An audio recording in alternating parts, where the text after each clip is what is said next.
The collapse of France in the summer of 1940 had caused an enormous shock throughout the world. Most people in the US didn't want to believe that Germans had taken over and defeated the French. France was divided into German occupation zones in the north and west, and a free zone in the south. 85,310 French military personnel were killed, 12,000 were reported missing, 120,000 were wounded, and 1,540,000 prisoners were taken.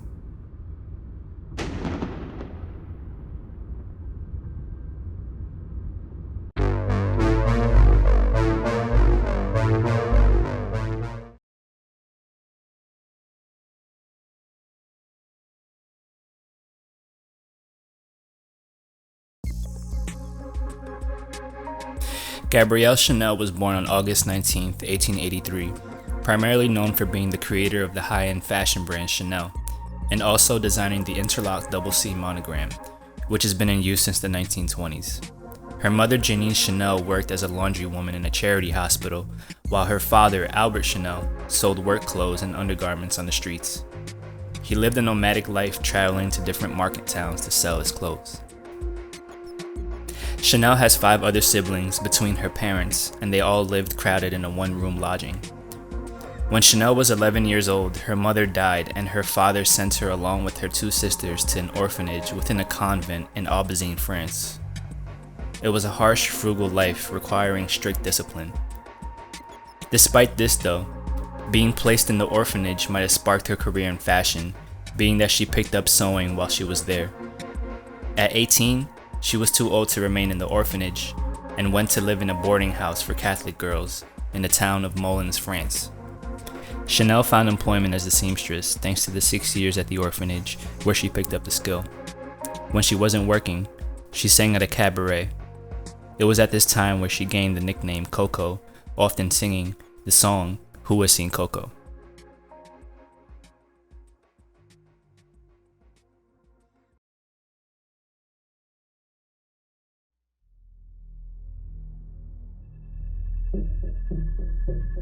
In 1923, Coco's close friend and associate Vera Lombardi, who was the daughter of Lieutenant Colonel Adolphus Cambridge, was a relative of the British Royal Army.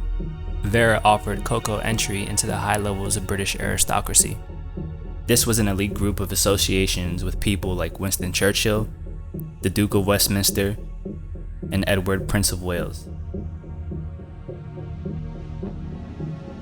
At this time, Coco was 40 years old. Her friend Vera introduced her to the Duke of Westminster, who was very wealthy.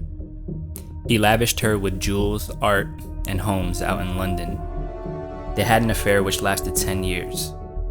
The Duke, an outspoken anti-Semite, intensified Chanel's inherent dislike towards Jews and also shared with her and expressed homophobia. At the beginning of World War II, Chanel closed her shops while maintaining her apartment above her couture house, saying that this was not a time for fashion. As a result of her closing her shops, 4,000 female employees lost their jobs. Hal Vaughan, an American author and journalist, says Chanel used the outbreak of war to retaliate against those who participated in the French general labor strike of 1936, demanding higher wages and shorter work hours. In closing up her couture house, Chanel made a definitive statement of her political views. Her dislike of Jews, possibly amplified by her association with society elites, has solidified her beliefs. She shared with the people around her that Jews were a threat to Europe because of the Bolshevik government in the Soviet Union. During the German occupation of France, Chanel stayed at the Ritz Hotel in central Paris. The hotel was known for housing high-ranking German military staff. At this time, she had a sexual relationship with Hans Gunther von Dinklage, who was a German lawyer and Nazi functionary who worked as a secret agent since the 1920s. He eased her arrangements at the Ritz Hotel. When the Nazis took over Germany, she was able to keep the money she made from Chanel, especially her most profitable product, Chanel No. 5, because at this time the Nazis were seizing all Jewish-owned property and business enterprises. She used her position as an Aryan to get German officials to legally claim sole ownership of the company from the directors of the company, the Wertheimers, who were also Jewish. But Chanel didn't know that the Wertheimers were anticipating the seizure from the Nazis, so they handed the company over to a Christian French businessman and industrialist, Felix Amiot.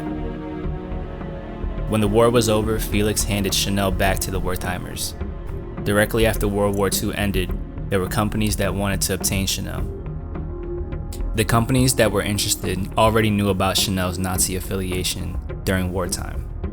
If made public, it would have ruined the Chanel brand reputation and status.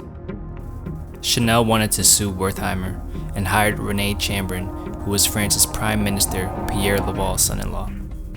The Wertheimers and Chanel came to a mutual accommodation, renegotiating the 1924 contract. On May 17, 1947, Chanel received wartime profits from the sale of Chanel No. 5, an amount equivalent to $9 million in 2010 valuation. Her future share would be 2% of all Chanel No. 5 sales worldwide, about $25 million, making her one of the richest women in the world at the time the contract was renegotiated. Pierre Wertheimer agreed to an unusual stipulation and proposed by Chanel herself. Wertheimer agreed to pay all of Chanel's living expenses, from the trivial to the large, for the rest of her life. Many women in France were punished for horizontal collaboration with German officers, which was referred to the romantic or sexual relationship many women in France allegedly or really had with the members of German occupation forces after the fall of France in 1940. Chanel didn't face any of these actions. She fled to Switzerland in order to escape punishment for her collaborations as a Nazi spy.